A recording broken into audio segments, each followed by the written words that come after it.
Supreme court से पहले से एक आर्डर निकला हुआ था 2000 में, फिर 2002 में, फिर 2005 में मुख्तलिफ आर्डर्स इस सिलसिले में जारी हुए हैं कि साउंड एंड पोल्यूशन कंट्रोल के सिलसिले में।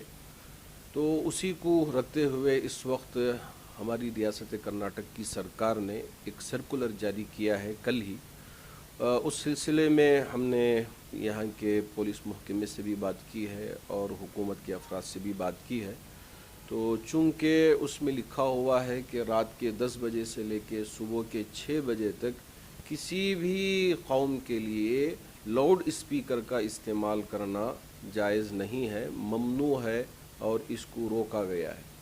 ऐसे में अब चूँकि हमारी फजर की अज़ान सुबह 5 बजे या 5:30 बजे या 5:15 बजे जब होती है तो यहाँ मुश्किलात पेश आ सकती हैं। तो अब मुसलमानों को क्या फजर की अज़ान के लिए माइक का इस्तेमाल करना होगा या नहीं होगा, ये पहला सवाल। दूसरा सवाल ये है कि क्या मीनारों से हमको लाउड स्पीकर उतरवाना है, जैसे दूसरे स्टेट्स के अंदर हालात हमारे सामने आ रहे हैं। और तीसरा सवाल ये है कि क्या दूसरी जो 4 नमाज़ें हैं तो उनको माइक्रोफोन का इस्तेमाल करते हुए अज़ान उसमें दिया जा सकता है या नहीं। ये मुख्तलिफ सवालात हमारे सामने आ रहे हैं। इस सिलसिले में मैं पहली वजाहत ये कर देना चाहूँगा कि अभी जो सर्कुलर आया है वो सुबह के यानी शाम के 10 बजे से सुबह के 6 बजे तक के लिए है। उसमें फ़जर की अज़ान इस सिलसिले में हमारी रियासत के जो क़द आवर तंजीमें हैं और हमारे हज़रात उलमा इकराम हैं और ऐसे ही हमारे सियासी क़ाइदीन हैं, इनके दरमियान में हज़रत अमीर शरीयत दामत बरकातुहुम और हम सब मिल के बाहमी मशवरा कर रहे हैं। इंशाअल्लाह 2-3 दिन के अंदर जुमा के बाद या शाम तक सारी तफसीलात हम आपके सामने रखेंगे। आया ये है कि हम सीएम से मिल के बात करके इस सिलसिले में एक इजाज़त लें, या ये है कि नहीं चूँकि हालात ठीक नहीं हैं तो इसी सूरत में क्या हम फजर की अज़ान को अपनी मस्जिद के अंदर ही माइक्रोफोन के ज़रिए से दे लें, बाहर आवाज़ ना आए तो ये कर लें, या ये है कि हम इस सिलसिले में कुछ और भी काम करना है। बहुत मुख्तलिफ मशवरे हो रहे हैं।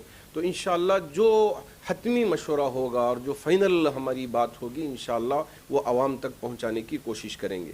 ये बात जो मीनारों से स्पीकर उतरवाने की या लाउड स्पीकर या पुंगे उतरवाने की जो बात सामने आई है, इसमें किसी तरह की कोई परेशानी नहीं है।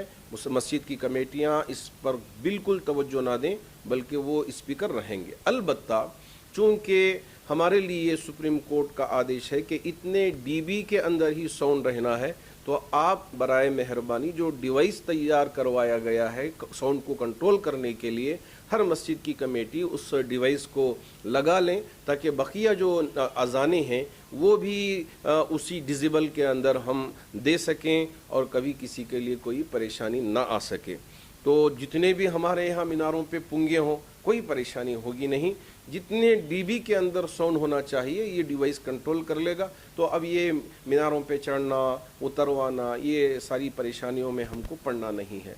इंशाअल्लाह हज़रात उलमा इकराम और हज़रत अमीर शरीयत दामत बरकातुहुम हमारी रियासत के सियासी लीडरान सब मिल के इस पर बाहमी मशवरे कर रहे हैं, तबादले ख्याल कर रहे हैं और हुकूमत के अफराद से भी बात कर रहे हैं। तो एक हतमी फ़ैसला होने के बाद इंशाअल्लाह हज़रत अमीर शरीयत दामत बरकातुहुम सब के सामने ऐलान फरमाएंगे। जब तक मसाजिद की कमेटियों से हमारी गुजारिश है कि आप इत्मीनान से रहें, कहीं कोई परेशान होने की ज़रूरत नहीं कि अभी से भाग दौड़ लगाएं कि कहाँ जाएं, हम कैसे परमिशन लें और क्या चीज़ें उसमें दाखिल करना है।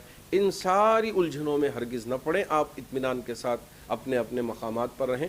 इंशाअल्लाह इस पर बहुत जल्द सारी तफसीलात आपके सामने हम पेश करेंगे। गवर्नमेंट के जो सर्कुलर होते हैं उसका गलत इस्तेमाल होता है, इस वजह से हमारे तमाम सियासी रहनुमा और हमारे ज़िम्मेदार और हमारी तंजीमें और हमारी जमातें मिलकर इन सारी चीज़ों पे नज़र रख कर मसाजिद की कमेटियों की मुकम्मल तौर पे वहाँ रहनुमाई भी करेंगे और उनका मुकम्मल ताउन भी करेंगे ताकि किसी के लिए कोई तकलीफ़ ना हो और परेशानी का सबब ना बने ये सर्कुलर। उस वजह से ही ये सारे मशवरे हो रहे हैं ताकि सब के लिए राहत का सबब बन सके।